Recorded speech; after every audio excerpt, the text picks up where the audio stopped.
Boa noite, irmãos. É um prazer poder compartilhar um pouco da palavra de Deus com vocês.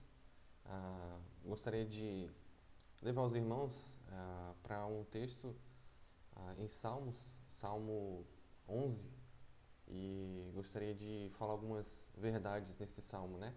Esse salmo aqui, ele é um salmo bem curto, são só 7 versículos, mas nesses 7 versículos tem princípios muito profundos e maravilhosos da palavra de Deus, né? Eu gostaria de ler os 7 versículos primeiro, para os irmãos estarem acompanhando, para ficar mais fácil a nossa compreensão. Ah, Versículo 1 diz: No Senhor confio, como dizeis a minha alma, fugi para para a vossa montanha como pássaro. Pois eis que os ímpios armam o arco, põem as flechas na corda, para com elas atirarem as escuras aos retos de coração. Aí eu estou lendo o Salmo 11, versículo 3 agora. Se forem destruídos os fundamentos, que poderá fazer o justo? O Senhor está no seu santo templo. O trono do Senhor está nos céus. Os seus olhos estão atentos e as suas pálpebras provam os filhos dos homens. O Senhor prova o justo, porém ao ímpio ao que ama, e ao que ama a violência odeia a sua alma. Sobre os ímpios fará chover laços, fogo, enxofre e vento tempestuoso. Isto será a porção do seu copo. E o último versículo: porque o Senhor é justo e ama a justiça, e o seu rosto olha para os retos. Então, irmãos, é um prazer poder compartilhar esse pequeno trecho aqui da palavra de Deus. E é interessante que no livro dos Salmos, né, vários livros, os salmistas eles sempre vão estar dando princípios, dando verdades, sempre voltados em algumas doutrinas fundamentais da palavra de Deus, né? Mas sempre enfatizando algumas umas diferenças, né, entre o ímpio e o justo, né? É interessante que muitos dos salmos vão colocar os ímpios, o que acontece com eles, aqueles que amam os ímpios, o caminho dos ímpios, o que vai acontecer com eles, e o justo aos olhos do Senhor Deus, né? Então este salmo aqui, irmãos, ele é um salmo, como nós vimos aqui na leitura, né, um salmo bem curto, mas eu gostaria de desafiar os irmãos com alguns princípios, né? E o título desse pequeno estudo aqui, irmãos, é, é o seguinte: onde está a nossa firmeza em meio aos ataques dos ímpios? Onde vai estar a nossa firmeza? Onde vai estar a nossa confiança? Onde está a nossa base? Onde está o nosso castelo forte, né? Quando vierem pensamentos, quando vierem pessoas, quando vierem situações que vão mexer com a sua base ou com a sua cosmovisão ou com aquilo que você acredita, aquilo que você acha que é certo ou que acha que é errado, onde você tem os seus princípios fundamentados, né? Onde é a verdade para você? Onde está a verdade? Então, o assunto aqui, irmãos, é interessante porque o assunto principal aqui é confiança, confiança em Deus, no nosso Senhor Deus, Criador, né? E a atitude aqui, irmãos, é interessante, a atitude do justo quando se está sobre ataques ou incertezas da fidelidade e justiça de Deus em meio a um mundo corrupto. Então aqui vai nos levar a pensar da atitude desse justo, no caso Davi, né, o escritor aqui, como ele lidou, como ele agiu em meio a essa situação, né? Qual foi a decisão dele? Onde estava o princípio dele? Onde estava a verdade? Onde ele se baseava, né? Interessante pensar, porque é isso que o salmista vai nos fazer pensar, né? Vai nos desafiar.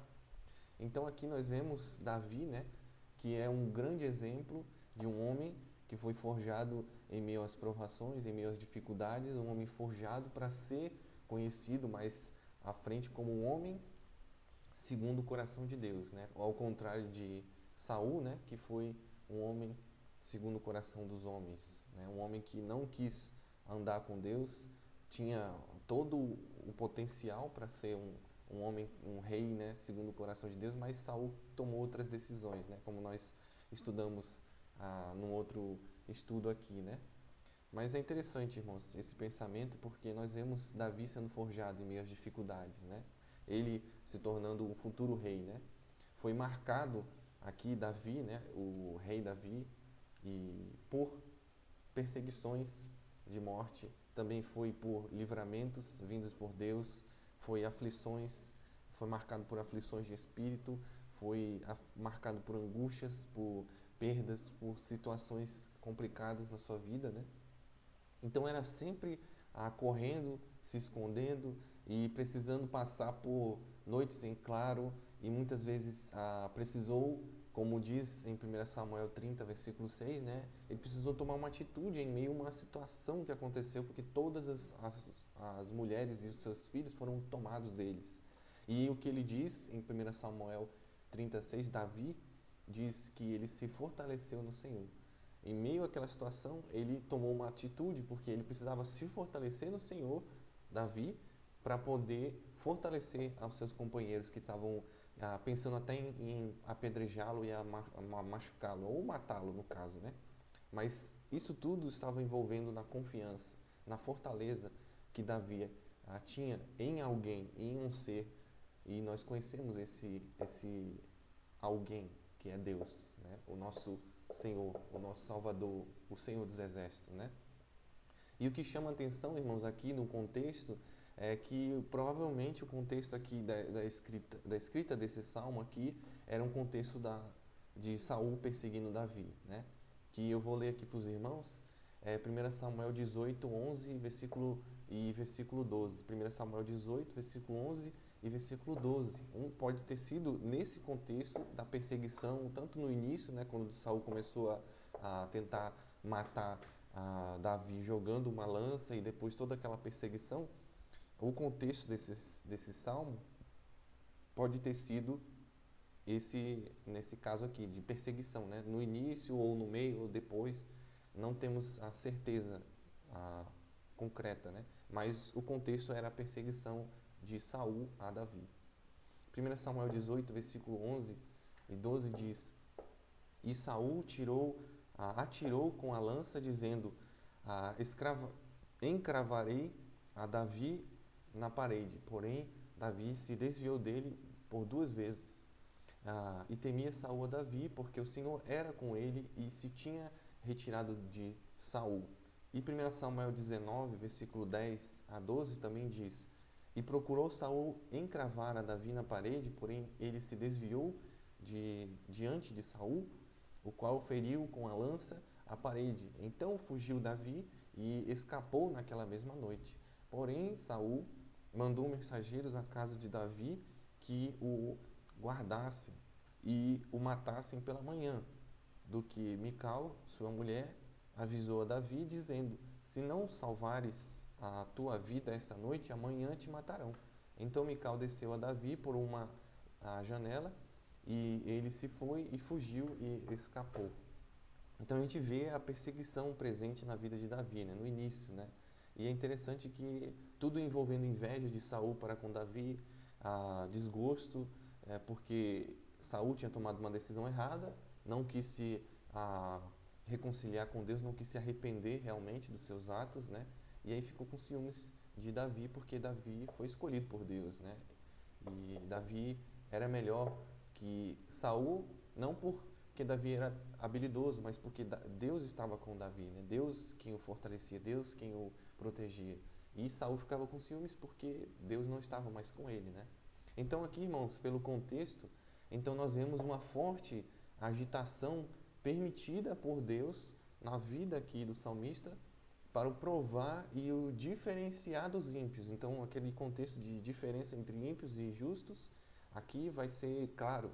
Então, a perseguição, a agitação aqui na vida do salmista, Davi, foi para Deus forjar nele algo em especial. E o mais importante, o que era esse algo, né?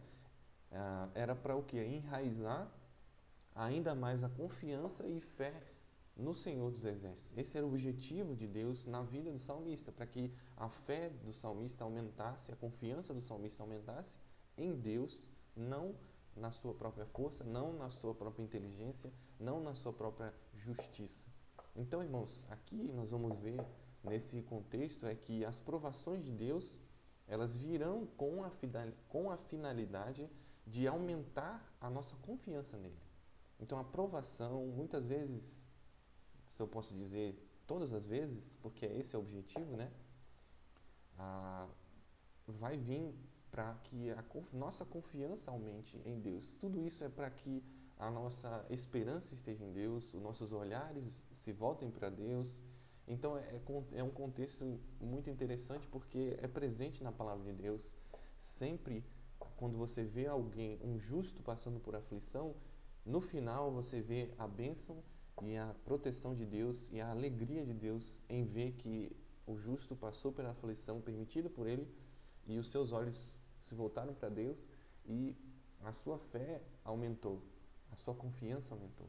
Mas aqui, irmãos, nós vamos ver no versículo 1 que as provações de Deus virão com a finalidade de aumentar a nossa confiança nele em meio ao medo, em meio à situação perigosa que vai trazer medo. É lógico, uma perseguição, algo que vem para tirar sua vida, vai trazer medo, é natural do ser humano. E aí o versículo 1 diz: no Senhor confio. Como dizes a minha alma, fugi para a vossa montanha como um pássaro. Então a ideia aqui que o salmista está falando é que no Senhor eu ponho a minha confiança, ou seja, buscar refúgio ou proteção. Eu não vou fugir para um local. Como assim eu vou fugir para um local que vocês acham que é seguro, se eu tenho em Deus a segurança, se em Deus eu tenho a fortaleza? Eu vou fugir para Deus, eu não vou fugir para um outro lugar, a não ser para perto do meu Deus. Então os companheiros ou aqueles que estavam com Davi estavam perdendo suas esperanças, porque os fundamentos ali da nação eles estavam sendo destruídos. O rei Saul não estava mais liderando. O rei aqui, que agora reinava, Saul, não estava levando o povo para mais perto de Deus, e sim para mais longe dele. Saul estava fazendo do jeito dele, achava que era para ser feito o sacrifício do jeito dele, não precisava de Saul. Ele podia pegar o melhor ali daquele povo ímpio que Deus falou que era para ser destruído completamente e separar para Deus. Não era isso que Deus queria. Deus queria fidelidade à sua palavra. Então o que vemos aqui, irmãos, é algo que está acontecendo nos nossos dias também. Muitos estão perdendo a confiança e ficando maravilhados com a ameaça dos princípios fundamentais de uma sociedade. Estamos ficando maravilhados, ou muitos estão, nossa, como assim está sendo destruído os fundamentos da sociedade, está sendo corrompido? Mas Deus não está no controle de tudo, Deus não é soberano. O foco, irmãos, deve ser na soberania de Deus. Deus tem cuidado, Deus tem olhado, Deus está protegendo, Deus está sabendo disso. Mas muitas vezes o nosso foco em Deus tem diminuído. Onde está, irmãos, a nossa confiança em meio a essa situação, em meio à perda de valores, em meio à perda dos princípios fundamentais? Onde estará o nosso foco? Onde estará o nosso olhar? Nos homens ou em Deus? Vamos, irmãos, nos maravilhar com a corrupção humana ou saber que tem um Deus sobre tudo isso, que julga retamente? Então, irmãos, as provações de Deus, elas virão com a finalidade de aumentar a nossa fé ou a nossa confiança nele em meio à fraqueza da fé. Então, irmãos, mais uma vez para repetir, né? As provações de Deus virão com a finalidade de aumentar a nossa confiança nele. Esse é o propósito aqui do salmista. Aumentar a nossa confiança em Deus. Desafiar para que nós tenhamos mais confiança em Deus. Mas em meio à fraqueza da nossa fé. Então Deus traz provações para provar a nossa fé, para ver em quem está a nossa fé, em qual lado ou o que está reinando no nosso coração, o que predomina no nosso coração, o que está em primeiro lugar no nosso coração. Muitas vezes precisa de provas, precisa de aflições, para aí sim os meus olhos abrirem e eu vou poder ver que o meu coração tem honrado mais outras coisas além do meu Deus. Versículo 2 e 3, olha só o que diz: Pois eis que os ímpios, eu estou lendo Salmos 11, versículo 2 e 3, pois eis que os ímpios armam o arco, põem as flechas na corda, para com elas atirarem às escuras, aos retos de coração. Se forem destruídos os fundamentos, que poderá fazer o justo? Interessante a pergunta aqui do salmista no versículo 3, né? Se forem destruídos os fundamentos, que poderá fazer o justo? O que vai poder fazer o justo? Tem alguma solução? Tem o que fazer? Então, irmãos, é interessante aqui nessa frase do versículo 3, pode ser lida o contexto lá no original, é interessante que é: se as minhas pernas forem quebradas, ou aquilo que me firma me deixa em pé, né? Ou seja, se as minhas pernas forem quebradas, se a minha base for tirada, o que eu posso fazer? O que o justo pode fazer? O que vai fazer? O que será feito? Então, irmãos, é interessante, uma frase muito interessante que eu gostaria de compartilhar com os irmãos é a seguinte: que Deus, às vezes, agita as coisas para que o seu povo trabalhe na construção da igreja e não se concentre na manutenção dos andaimes. Onde vai estar o nosso foco? Na construção da igreja ou em outras coisas vãs que não são tão importantes? Na manutenção dos andaimes, ou seja, em coisa que não é para ser prioridade, quem vai ficar fazendo manutenção em andaimes, sendo que a prioridade é cuidar da igreja, das pessoas que estão na igreja, né? Eu, você. Então, onde vai estar o nosso foco? Deus traz agitações, Deus traz situações para que os nossos olhos voltem para Ele. Deus traz uma agitação, ou seja, um vendaval, uma provação, uma aflição, para que o seu coração possa parar e pensar: poxa, o que será que está acontecendo? Por que está acontecendo isso? Senhor, me ajuda a entender. E aí sim você vai estar olhando para Deus e vai estar lembrando dele, se o seu coração não estava firmado nele antes. No versículo 4 e 5, nós vamos ver, irmãos, que a confiança de saber onde Deus está e o que faz durante o problema. No versículo 4 e 5, nós vamos ver isso, né? Que vamos ver a confiança de saber onde Deus está e o que faz durante o problema, durante a situação. O que Deus está fazendo quando está passando tudo isso aqui? Os fundamentos estão sendo quebrados, a corrupção está crescendo, o homem está agindo de forma totalmente corrupta. E onde Deus está? O que Deus está fazendo? Então, irmãos, continuando, a confiança aqui é a prioridade em Deus.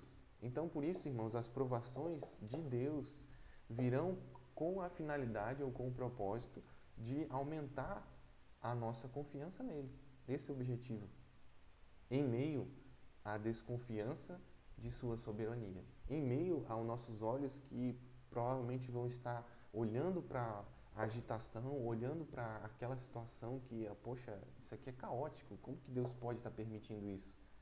Mas aí sim, deve vir o pensamento e deve vir a firmeza dos nossos corações em Deus, lembrando de que Ele está sobre tudo, Ele está agindo de forma soberana. Olha só o que diz o versículo 4, 5 e 6. Versículo 4, 5 e 6 de Salmo 11. O Senhor está no seu santo templo, o trono do Senhor está nos céus, os seus olhos estão atentos, as suas pálpebras provam os filhos dos homens. E versículo 5. O Senhor prova o justo, porém ao ímpio e ao que ama a violência, ama a violência, odeia a sua alma. Versículo 6. Sobre os ímpios fará chover laços, fogo, enxofre e vento tempestuoso. Isto será a porção do seu copo. Aqui em versículo 6 parece muito com o julgamento de Sodoma e Gomorra, né? Laços de fogo, enxofre, vento tempestuoso, né? Aquela destruição que Deus mandou em Sodoma e Gomorra. Mas presta atenção no versículo 5, olha só que interessante, no início ele diz: o Senhor prova o justo, prova. Por que ele prova o justo e ele não prova o ímpio? Porque o ímpio está sendo julgado, o ímpio, aquele que não aceitar não creu em Cristo, Deus não vai provar ele. A ira de Deus está sobre os ímpios, mas sobre o justo está a mão de Deus, não a ira dele. Está a mão de Deus, o cuidado de Deus para o provar, para o purificar, para o deixar mais parecido com Cristo, né? Para o moldar, né? É interessante, irmãos, olha só o que diz, eu vou ler para os irmãos, Provérbios 15, versículo 3, diz: Provérbios 15, versículo 3 diz: os olhos do Senhor estão em todo lugar, contemplando os maus e os bons. Ou seja, o salmista está nos desafiando, a palavra de Deus está nos desafiando, que Deus está olhando para tudo.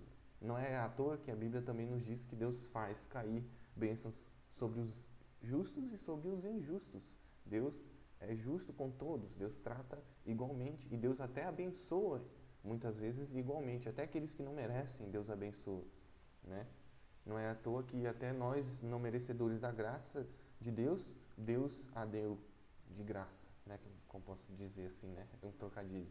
Deus está com os seus olhos sobre tudo e nada foge do seu controle e soberania. Não existe, irmãos, hipótese alguma do nosso Deus ser negligente nos conflitos que passamos.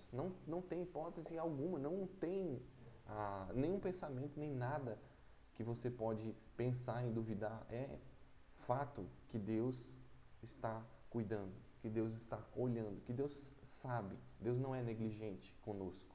Quando Deus parece não agir, irmãos, o que nós devemos fazer? O que nós podemos fazer é vigiar, orar, confiar na soberania dele e na misericórdia do nosso Deus para conosco. É isso que ele é. Deus é bondoso, Deus é misericordioso, Deus é justo, Deus é amável. Os irmãos conhecem e seria uma bênção relembrar esses valores de quem é Deus. Quem é Deus para nós? Quem é Deus para você? O que muitas vezes, irmãos, nos tem atrapalhado de ver o agir de Deus é o temor a homens e o poder deles. Mas quem é o homem perto do Criador? Ou o que é o vaso perto do oleiro?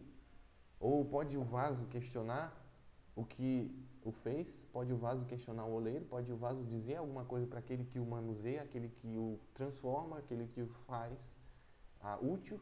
Pode o vaso dizer alguma coisa? É sensato? Não. O vaso não pode dizer nada para o oleiro, porque o vaso é vaso. O oleiro é quem o faz o vaso, é quem o manuseia, é quem o construiu. Esse é o nosso Deus. Deus quem nos fez, Deus quem fez tudo o que existe. E é interessante aqui também, irmãos, que eu lembro da história, né, do que Deus disse para Moisés, quando ele estava recusando agir e seguir a tarefa de liderar o povo. Quando a desculpa que ele dá, né? É interessante a desculpa que Moisés dá. E é interessante o que ele diz. E disse-lhe o Senhor: quem fez a boca do homem? Ou quem fez o mudo, ou o surdo, ou o que vê, ou o cego?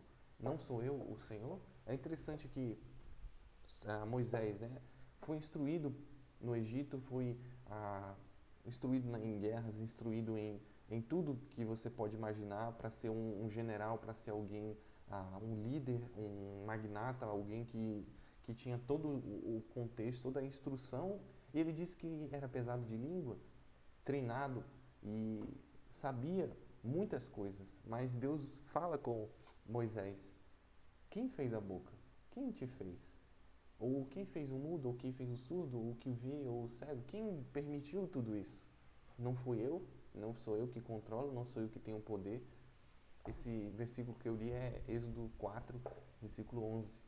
Então, irmãos, durante as provações e perdas de valores, perda de saúde e muitas vezes perda de esperanças, precisamos voltar então nossos olhos para os céus e responder como Jó respondeu em Jó 42:2. Ele diz: bem sei eu que tudo podes e que nenhum dos teus propósitos pode ser impedido.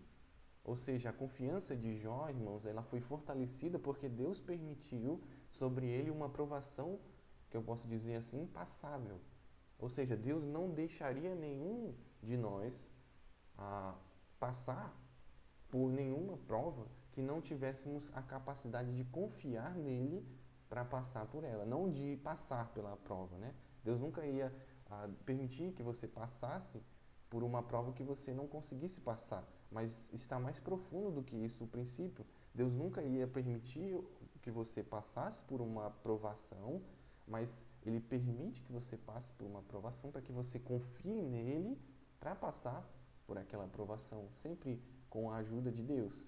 1 Coríntios 10:13, né? Não veio sobre vós a aprovação, senão humana, mas fiel é Deus, que não vos deixará tentar acima do que possais suportar. Esse é o princípio, esse é o fundamental. Deus permite, mas Ele permite com um propósito. Deus nunca permite questões, dificuldades, situações sem um propósito. Então, irmãos, chegando ao final, as provações de Deus, elas virão com a finalidade de aumentar a nossa confiança nele, em meio à nossa justiça inútil. Em meio à nossa justiça inútil, Deus quer que nossa confiança esteja nele. Versículo 7, olha só o que diz. Porque o Senhor é justo. Salmo 11:7. Porque o Senhor é justo e ama a justiça. O seu rosto olha para os retos. Olha só que interessante, né? Mais dois versículos que eu gostaria de ler para os irmãos é Salmo 34:15, que diz: os olhos do Senhor estão sobre os justos e os seus ouvidos atentos ao seu clamor. Salmo 103, versículo 9 diz: o Senhor tem estabelecido o seu trono nos céus e o seu reino domina sobre tudo. Então, a justiça de Deus é soberana e a nossa justiça, muitas vezes, nós queremos aplicá-la, né? Mas a nossa justiça é corruptível, nós somos fracos, nós somos dependentes do Deus justo e perfeito, né? Então, meus queridos irmãos, que os nossos olhos aqui sejam fixos no Criador e Consumador da fé, aquele que deve ser a nossa base, a nossa esperança, no Senhor, que pode levantar poderosos e também tirar poderosos. O Senhor quem domina sobre tudo e quer que os nossos corações estejam dispostos a confiar nele, mesmo que pareça ser inútil ou que pareça que vamos ser desamparados. Mas Deus quer testar, Deus quer aumentar a nossa fé, né? Mas muitas vezes nós somos como Pedro, né? Nós ficamos olhando para as agitações, para as questões que estão acontecendo, a tempestade, e tiramos os nossos olhos de Cristo, que é aquele que nos fortalece, que é o autor e consumador da fé. Ele é a nossa esperança. Temos, irmãos, uma fortaleza, nós temos um refúgio, nós temos o justo Deus ao nosso lado. O Senhor é a minha luz, em meio a este mundo andando em escuridão. Então, irmãos, para terminar, eu queria ler um último versículo com os irmãos e eu gostaria que os irmãos abrissem lá, você que tem a sua Bíblia aí ou não, mas esse versículo aqui é um versículo muito interessante, falando sobre o contexto aqui, principalmente do contexto que nós lemos aqui no Salmo 11, que é o versículo 2, que diz: pois eis que os ímpios armam o arco, põem as flechas na corda, para com elas atirarem às escuras aos retos de coração. Ou seja, tem pessoas que querem nos destruir, que querem nos tirar do caminho correto, que quer tirar a nossa confiança, a nossa esperança em Deus. E o versículo que eu gostaria que os irmãos ou grifassem ou memorizassem é Isaías 50, versículo 10. Isaías 50, 10. É um versículo que eu estava vendo e achei muito interessante. Olha só o que diz Isaías 50, 10. Quem há entre vós que tema ao Senhor e ouça a voz do seu servo? Quando andar em trevas e não tiver luz nenhuma, confie no nome do Senhor e firme-se sobre o seu Deus.